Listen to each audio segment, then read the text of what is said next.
Assalamualaikum warahmatullahi wabarakatuh.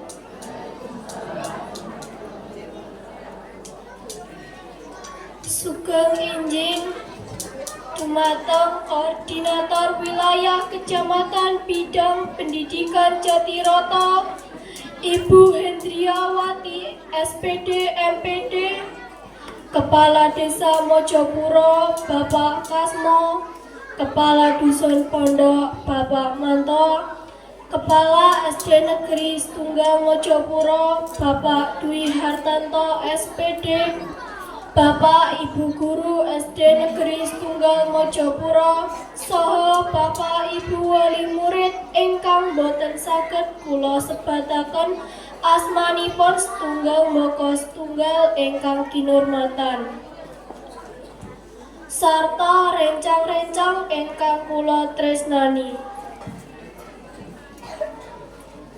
Purwakaning atur, sumangga kula tansah ngaturaken puja dala puji syukur dhateng Allah Gusti ingkang Maha Asih. Awet sih nugrahanipun panjenengan kaliyan kula saged makempal wonten ing SD Negeri Setunggal Mojopuro kanthi becik. Boten wonten alangan rupita setunggal menapa.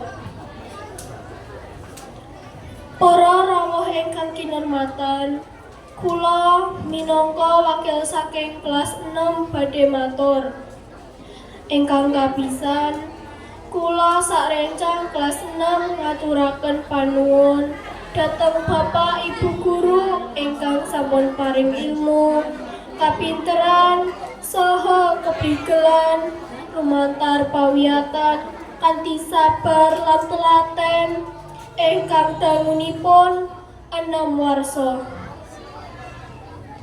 Ingkang kaping kalih, kula sarencang nglenggana kathah lepat ing tindak tanduk, tata krama, tata basa, saha supasita ingkang boten mranani manah Bapak Ibu Guru.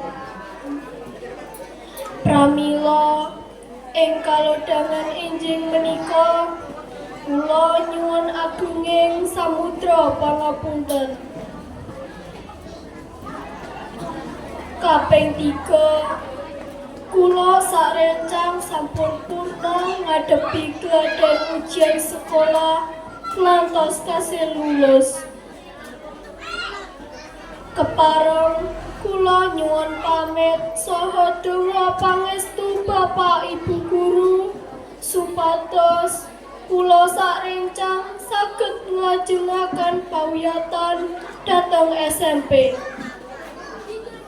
Ing tembe saged mujudaken gegayuhan ingkang luhur. Bapak Ibu Guru ingkang kinurmatan, senadyan kula sarencang sampun purna pawiyatan wonten ing SD Negeri Setunggal Mojopuro, kula sarencang tetep njagi kabecikan saha kaluhuran SD Negeri Setunggal Mojopuro. Kula sarencang ugi ndedonga mugi-mugi adik-adik kelas tunggal ngantos kelas gangsal saged mituhu gemi lan setiti anggenipun sinau ing panyuwunan mugi kaparingan berkah kapinteran saha prestasi ingkang sae saking Gusti Allah, Gusti ingkang Maha Wasis. Bapak Ibu Guru ingkang kinurmatan, wasana cekap semanten atur kula mbok bilih wonten atur kula ingkang boten mranani penggalih sedaya para rawuh, kula nyuwun agunging pangapunten. Nuwun. Wassalamualaikum warahmatullahi wabarakatuh. Terima kasih kepada Ananda Asla Bunga Aprilia yang telah menyampaikan pidato bahasa Jawa. Semoga menjadi motivasi bagi kita untuk selalu menjaga budaya, khususnya berbahasa Jawa, agar selalu lestari dan membudaya. Diharapkan bahasa Jawa Ragam Kromo ini dapat digunakan dalam keseharian, terutama saat berbicara dengan orang yang lebih tua, agar adab sopan santun sebagai orang timur tidak hilang termakan kemajuan zaman.